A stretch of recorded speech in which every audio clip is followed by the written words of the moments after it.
Stop. Stop scrolling. Whatever you were reaching for a moment ago, set it aside because it was not the reason your hand paused here. You did not find this. This found you. And the reason you are watching these words on a Saturday, this specific Saturday, is because what was prepared for you cannot be postponed any longer. You are not late, the word is. This message was not assembled for a crowd. It was constructed for one person, in one specific moment, carrying weight that was loaded into it before you woke up this morning. The fact that you are still here, still reading, still watching, is not habit, and it is not algorithm. Something in you recognized a frequency before your mind could name it. That recognition is itself the first confirmation. You have been faithful. I want you to hear that without qualification. You have kept the prayers moving when they returned without answer. You have declared scripture over situations that did not shift. You have remained in worship when every natural signal told you the connection had broken, that the frequency was no longer reaching, that something in the transmission had failed, and at some point, you stopped explaining it to people. Not because your faith left, but because saying it aloud became too tender. There is a specific kind of exhaustion that arrives when you must translate your waiting for an audience that cannot understand why you are still in it. So you kept it internal, maintained the public posture, became quietly fluent in a silence that was never designed to be your language. The word that has settled in your chest without permission, the one you have not spoken aloud to anyone, but that has been running as a background frequency beneath everything, is late. Not as a question, as a verdict. And because you are honest with yourself, you entertained it.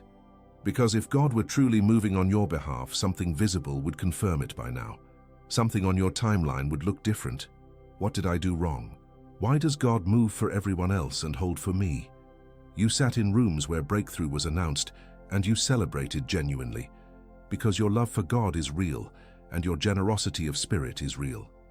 But underneath the celebration, something was doing quiet arithmetic, counting the seasons, calculating the years, arriving at a number that felt like evidence of something you were afraid to name. There is a precision at work that your timeline was never designed to measure. Think of a surgeon who waits, not from hesitation, not from indifference, because the moment of incision is the surgery. Too early causes damage, too late misses the window. The waiting is not the absence of movement. The waiting is the movement, working at a depth the patient cannot feel until the healing begins to surface. Remember this image. You will need it before this word is complete. This Saturday carries something that yesterday could not hold and tomorrow cannot inherit. You are receiving this on the 7th day, the day the ancient calendar declared the day of completion, the day when everything spoken was already finished in the spirit before it was visible to the eye. There is a reason this word did not arrive yesterday. Its timing is not coincidence. The day it arrived on is the first layer of what it carries. If something in you already knows, if something shifted in your spirit before your mind fully processed why, type these 2 words in the comments right now. I am here. Not as a response, not as platform interaction, as a declaration that you showed up for what was prepared specifically for you. That comment becomes a marker, a record written in the visible that you were present for what happens next. I have something precise to deliver to you today. Not a general encouragement, not a seasonal word, a specific message that was held at a fixed coordinate in time, waiting for this moment to release what it carries. The feeling you have privately named dangerously late is not what you think it is. It is not what you fear it is. I have not yet told you the most important thing. Before I name what I'm about to name, settle internally. You have been trained to filter every spiritual word through your history, measuring it against what experience says is possible. I need a different posture from you now. Let me describe what has been happening in your recent weeks and hold the interpretation until I finish. What I'm about to show you was not assembled for a crowd. It was drawn from your specific days. The signs I am about to name did not arrive in sequence. They came scattered, some in the middle of the night, some during ordinary hours, some so quiet you filed them under stress or coincidence. You have likely labeled at least one as anxiety, at least one as spiritual attack, and at least one as your own mind searching for meaning in noise. Every one of those interpretations was wrong. There has been an agitation beneath your surface that does not belong to anything you can name. Not anxiety with an object, not grief with a clear source. A restlessness present before the day assigns it a reason, still present after the day concludes. This is the atmospheric equivalent of barometric pressure shifting before a storm. Something has been approaching. Your spirit registered the displacement before your mind had any language for it. You have been waking in a specific window of the night, the same hour or close to it, without external cause. Not noise, not discomfort.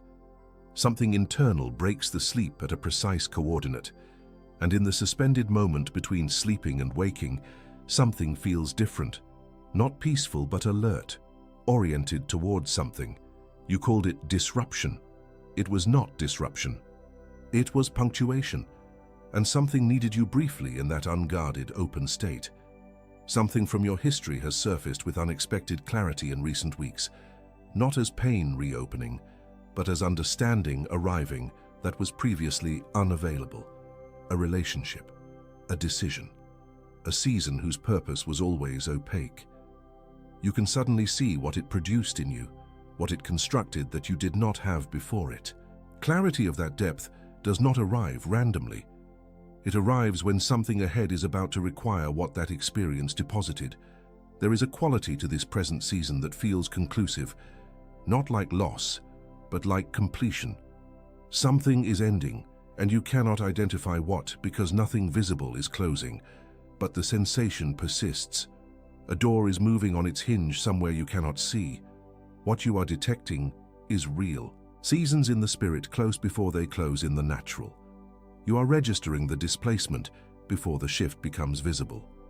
In recent weeks, you have had an unexplained impulse to clear something, settle something long unresolved, make room for something you could not name.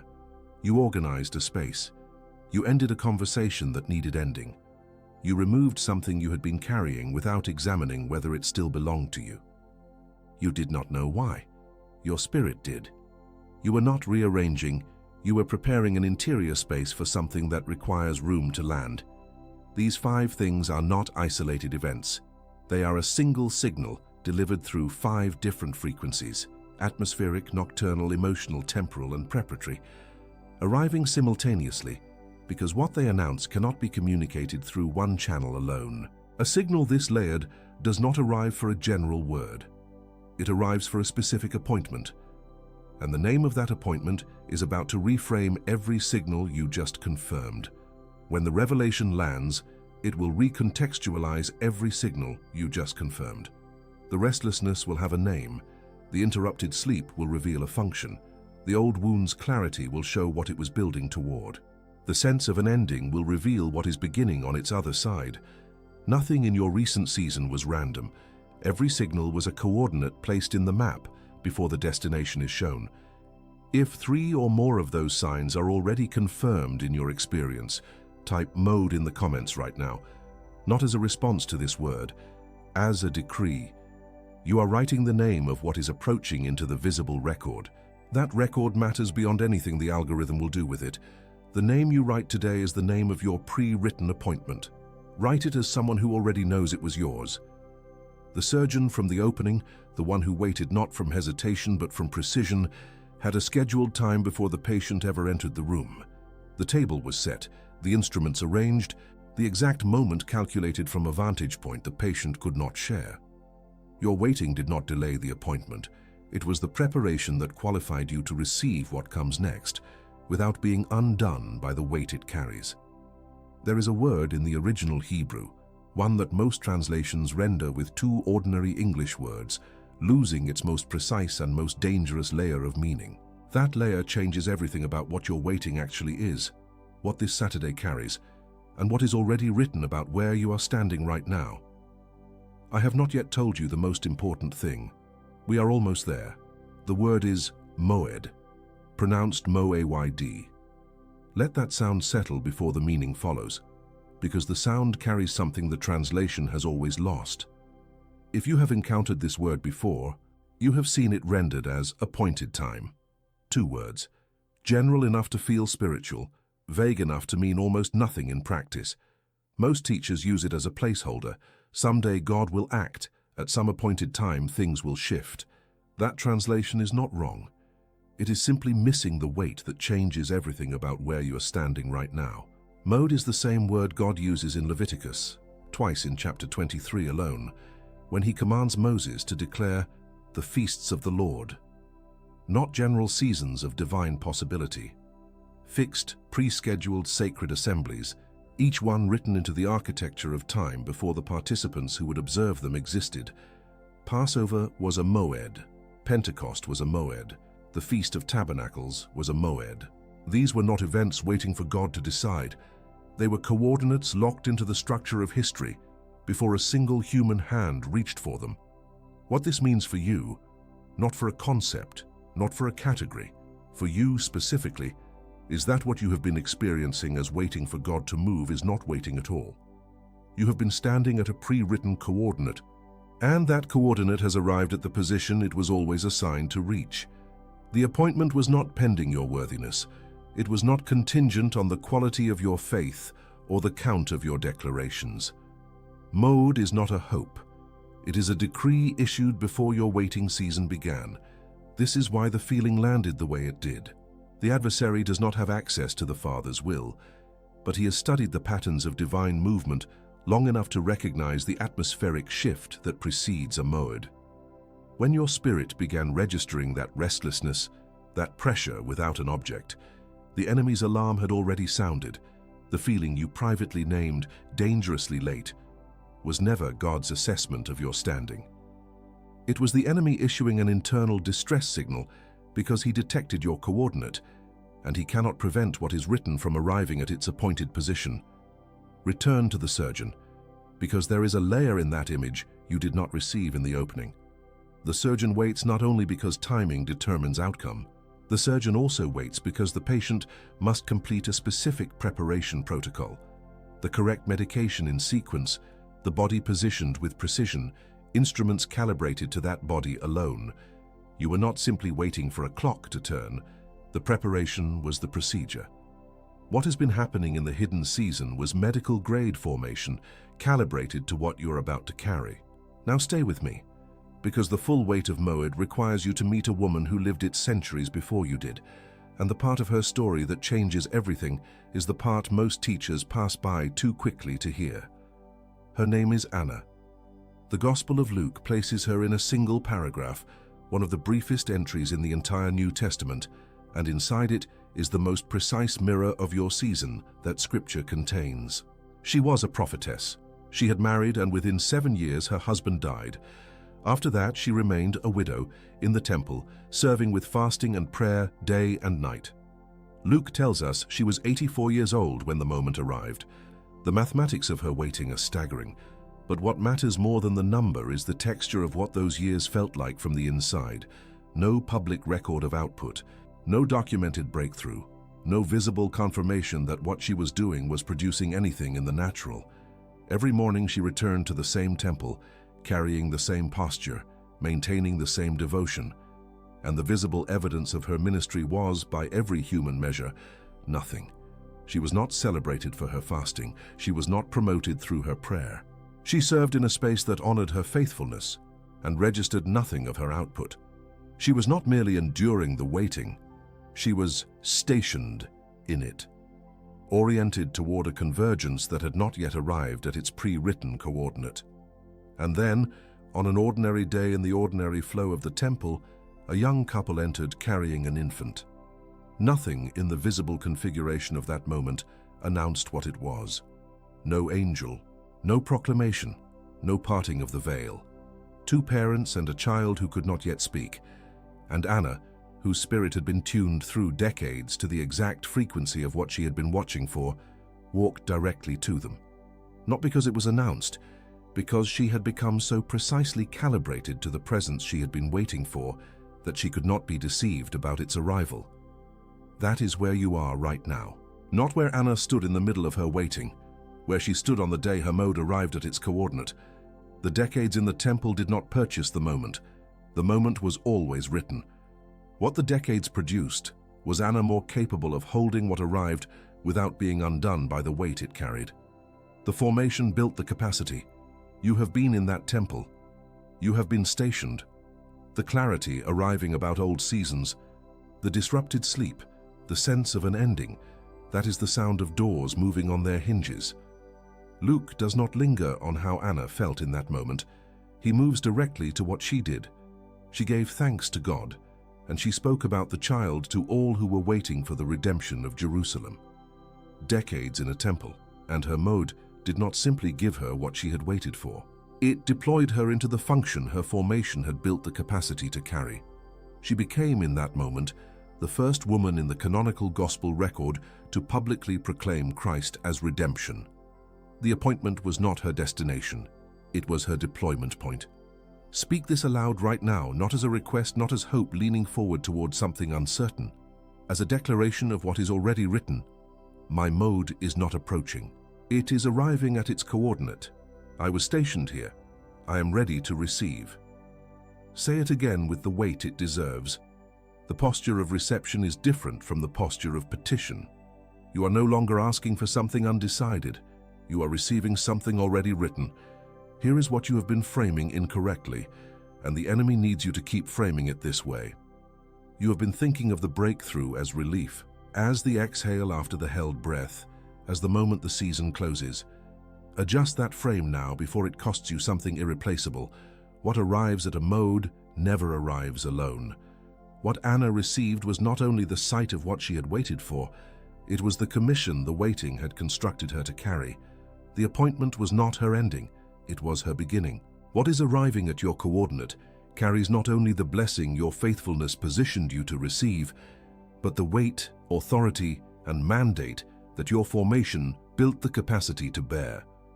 The silence was construction. The unanswered prayers were curriculum. The nights of worship that seemed to reach nothing were calibration, tuning your spirit to recognize the arrival with the same certainty Anna felt when those temple doors swung open.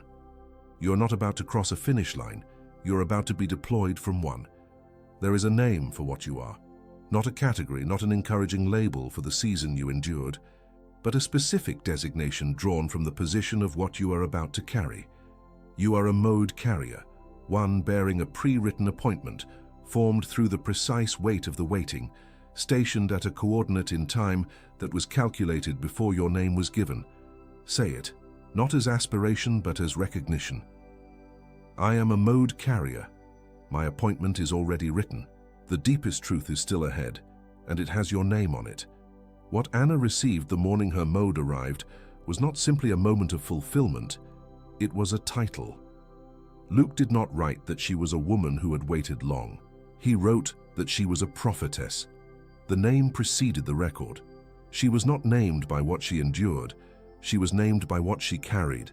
This is the pattern. Before the appointment is received, the bearer receives a name, and today you receive yours. The first name you carry is Mode Carrier, not a label for patience, not an award for endurance, a designation that describes what was embedded in you before your waiting season began. A Mode Carrier is someone whose life intersects with a fixed coordinate in the architecture of heaven, a pre-scheduled encounter written before the participants existed. You are not seeking an appointment. You are bearing one that has always known your name. What that name authorizes is a shift in posture. Mode carriers do not petition. They receive. They do not approach asking whether the appointment will be kept. They arrive knowing it was never contingent on their faithfulness. What this name unlocks is the full weight of heaven's fixed assembly, a sacred coordinate that was never waiting for your qualifications. It was waiting for its hour. That hour is what you are standing inside of right now. The second name is Saturday Saint, not a reference to the day you happen to receive this word, though the day is not coincidental. Saturday Saint names you as one whose breakthrough was written into the frequency of the seventh day, the day God declared everything complete, finished, sealed. You were not assigned a Monday breaking through or a Wednesday pressing forward. You were assigned to the day of consummation. Your appointment carries the sound of "it is finished."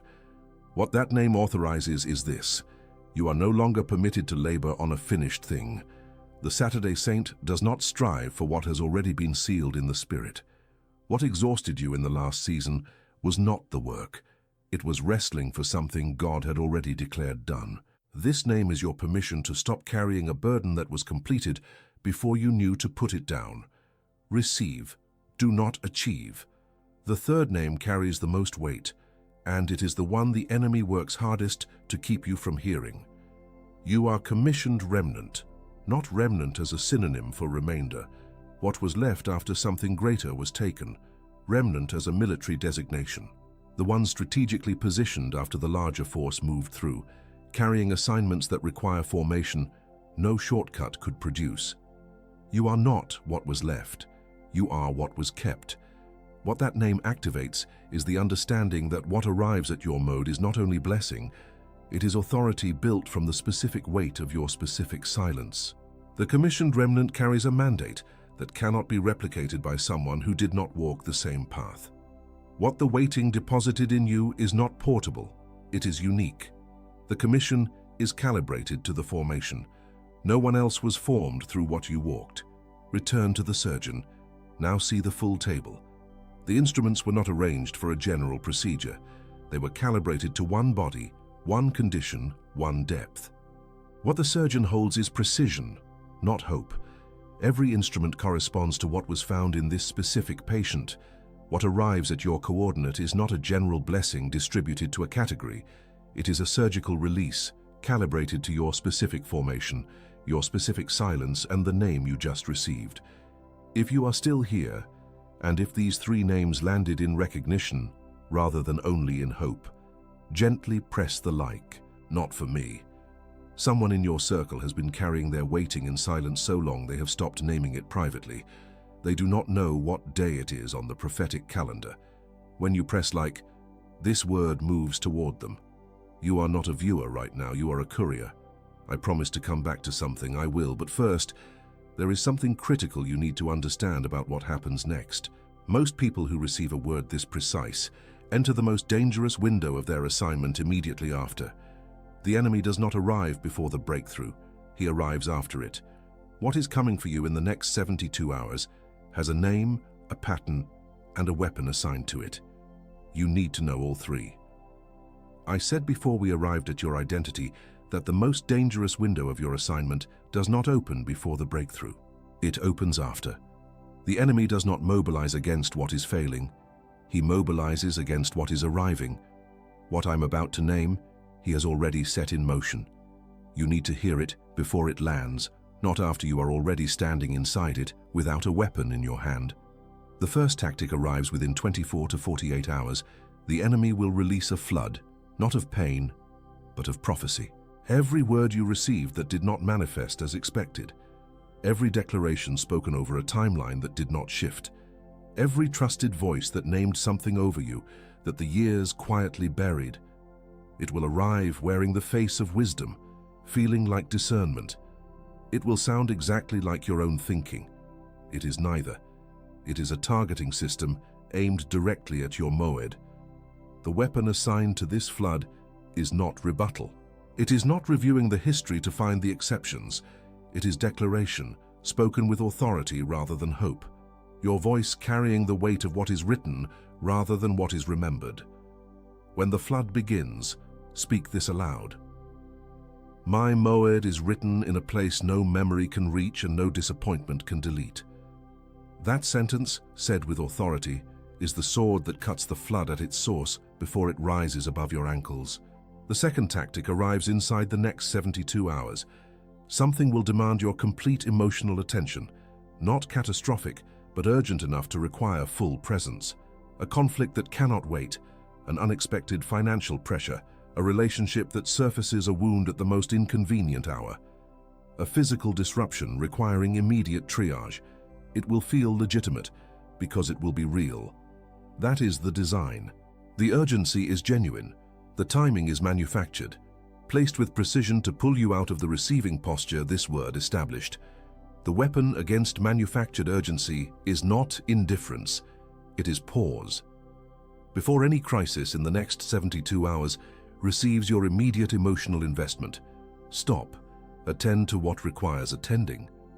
But do not abandon the posture of reception to manage something the enemy timed against this moment. The pause before you react is not irresponsibility. It is the one interior space the enemy cannot enter without your permission. Stillness in a storm is not passivity. It is the weapon he never accounts for. The third tactic is the sharpest of the three, because it weaponizes something real. In this same season, someone near you will receive a visible breakthrough, not a stranger, someone proximate, someone whose season you have quietly observed alongside your own. And the enemy will place one question alongside that moment with surgical precision. Why them and not me? One question, unanswered, it can undo in a single hour what this word took the entire length of your waiting to construct. The weapon is what I call the benediction reflex. Every time you witness another's breakthrough in this season, not eventually, immediately, speak a blessing over it aloud. God, I celebrate their moed and I hold mine. Do not perform it, mean it. This reflex does two things simultaneously. It closes the door the comparison question was designed to open, and it converts the intended wound into a declaration that accelerates your own appointed moment. Celebration is not competition, it is calibration. These three weapons are not suggestions for the spiritually advanced. They are standard equipment for someone who has been told what is coming, and that knowledge is itself a form of authority. You are not leaving this section as someone who has been warned. You are leaving as someone equipped. The tactic that arrives unannounced is a threat. The tactic that arrives named and matched with a weapon is a defeated strategy walking into a prepared defense. Subscribe to this channel, not for content. Subscribe so that the next word prepared specifically for you finds you without delay, without resistance, without distance inserted between what is written and the moment you receive it. What you received today is one coordinate in a sequence already prepared. The words ahead build on this layer. They require the foundation this word established. Position yourself now so that when the next appointment arrives at its coordinate, you are already in the space where it lands. You are armed, you are equipped, you are standing inside an appointment that was written before your waiting season began. And now you know the name of every move that was designed to make you abandon it in the final hour. Which means there is only one thing remaining, and it is the most important thing this word has carried from the moment it found you. Place your hand on your chest, right where the waiting has lived. We are about to release what has been held there long enough. Close your eyes if you are able.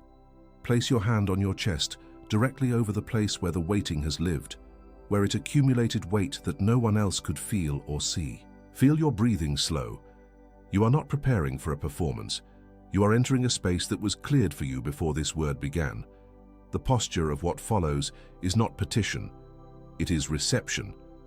And reception requires stillness before it requires speech. What happens now is not a prayer in the conventional sense, it is a formal exchange. You bring what has been accumulated. Heaven releases what was written. Nothing here requires eloquence or emotional preparation. If you are exhausted, that exhaustion is the credential. If you are barely holding on, that holding on is the evidence of qualification. Come as you are. This appointment does not require you to be someone other than who the waiting already made you. I release from you right now the theology of late. Every framework you absorbed that taught you God's faithfulness must produce visible evidence on a human calendar. Every internal calculation you ran against your own timeline, every quiet verdict reached while watching someone else's season produce what yours had not. That framework was never yours to carry. It was a counterfeit measure pressed into your hand when absence of evidence felt indistinguishable from abandonment. It leaves now. I release the callous, the self-protective layer built over every moment you allowed yourself to believe again, and the visible did not shift. That callous was not unbelief. It was wisdom surviving inside a season it could not fully interpret. But what protected you in the middle of the waiting cannot cross the threshold with you. The protection has done its work. The tenderness it was guarding is now safe to surface. You no longer need what served you then. I release the comparison wound. Every measurement made against another person's timeline. Every celebration where love was genuine and the arithmetic was running underneath. Every moment where you asked not only out of need, but out of the ache of watching movement in every field except yours. That wound is not proof that God played favorites. It is proof you cared deeply enough to grieve the delay. That grief is honored here, and it is released. I release the silence you imposed on your own declarations. Every prayer you stopped praying aloud because saying it again felt like self-deception. Every promise you stopped naming because the tenderness had become unbearable. That silence was never surrender, it was preservation. But the season of preservation is complete. What you held privately so it could not break again is about to be spoken into the open. Your voice over your own life is the first instrument of your moed. Type these words in the comments right now, not as a response, but as a covenant. I release what protected me. I am ready to receive what was written. Let the written word precede the spoken declaration. Something happens when what has been held internally is placed in the visible record. It is not a social gesture. It is a boundary marker, a line drawn in the open that says, the season of holding ends here. Write it as someone who means it. I call forward the mode carrier, the one bearing a pre-written appointment embedded in the architecture of time before the waiting season began. I activate the full weight of that appointment now, not the hope of it, the reality of it. Mode carrier, you are authorized to shift your posture from petition to reception. The decision was made before the foundation of your waiting. What was written does not require your petition to sustain it. It requires only your presence. I call forward the Saturday Saint, the one whose breakthrough was written into the frequency of the seventh day, the day God declared everything finished before the eye could verify it. Saturday Saint, I activate the completion frequency over every area where you have been laboring to finish what was already sealed in the Spirit. You are authorized to stop striving on a completed thing. What you have been working to produce, you are now permitted to simply receive. I call forward the commissioned remnant, the one strategically positioned to carry what no shortcut could have qualified you to hold. I activate not only the blessing your faithfulness positioned you to receive, but the weight, authority, and mandate your specific silence deposited in you. What arrives at your coordinate carries both the gift and the commission. Commissioned remnant, your deployment is not ahead of you. It is the moment your feet cross the threshold you are standing at right now. The surgeon from the opening has completed the preparation protocol. The instruments are calibrated, the table is set. The procedure was scheduled before the patient arrived, and the precision of its timing was always the protection, never the cruelty. The incision arrives at the exact moment, not a breath early, not a breath late. The waiting was the procedure itself, working at a depth you could not feel until the healing began to surface. It is surfacing. The work is finished. Declare this aloud, not toward the ceiling, not toward a feeling, but directly over the life formed through everything that brought you here. I am a mode carrier. I am a Saturday Saint. I am the commissioned remnant. My appointment was written. I am here to receive it. Say it with the full weight of someone who knows what was released and knows what was just activated. Then, do not say amen yet. We are not finished. Stay with me. I place a covering over your mind, specifically the memory corridors where the enemy has already arranged what he intends to release against you in the hours ahead. Every declaration buried by the years, every word that departed without visible evidence, he has catalogued them for deployment. I declare now that what was activated in this appointment cannot be reached by what was catalogued before it. The theology dismantled here will not be reconstructed in the night. Your mind is covered, not from truth but from every counterfeit that has worn truth's face in prior seasons. I cover your discernment, the interior faculty that must function with precision when the mode arrives in a form you did not anticipate. The appointment is written. The packaging was never shown to you. I declare that when it comes, in whatever form the Father designed, your spirit will recognize it the way Anna recognized what walked through the temple door. No outside announcement, no second opinion required. You will simply know, because the calibration built through the hidden season was constructed for exactly this moment of recognition. I cover every relationship connected to the unfolding of your appointment and every dimension of the territory this appointment is releasing you into. The people the Father has already positioned for your next season. I declare a hedge of protection, around every connection that must arrive intact. No confusion over identity, no interference in approach. I cover the mandate that your formation deposited, the weight, the authority, the measure of impact that only your specific silence could have produced. What was prepared cannot be intercepted in its final approach. The commission is sealed before your feet arrive on it. We break the theology of late over every mind that received this word today. We break the memory flood before it rises to the level of this appointment. We break the comparison ambush before the enemy can arm it against what was activated here. I see you. I have always seen you. Not through what you produced in the visible season, not through the prayers that returned without the shift you were watching for. I see you as you are, the one who remained when remaining cost everything. You asked what you did wrong. I answer you now. You did not do wrong. In a season where most would have restructured their faith into something smaller and more survivable, you held. That is not nothing. That is the rarest currency I find in a generation. And it is precisely what qualified you for what is arriving. I know why you stopped explaining it. Not because the faith left, because what you carried had become too weighted to translate for an audience without risk of breaking under the exposure. I saw every room where you celebrated another's visible season with genuine love while yours remained unseen. I know what that arithmetic cost every time the count resumed. I was not more present with them than with you. I was with you in a register that celebration could not access. Formation work, done at a depth where you could not feel it until now. I know the number you arrived at, the count of seasons, the quiet verdict rendered against my faithfulness. I do not require you to pretend it was not reached, but the measure I was using was not what you were counting. I was not counting days. I was watching for a wait to reach its full development. There is a difference between a process that ran too long and a process that is exactly on schedule. You were always inside my timing. Every silence was a scheduled element of a procedure that required it to remain intact.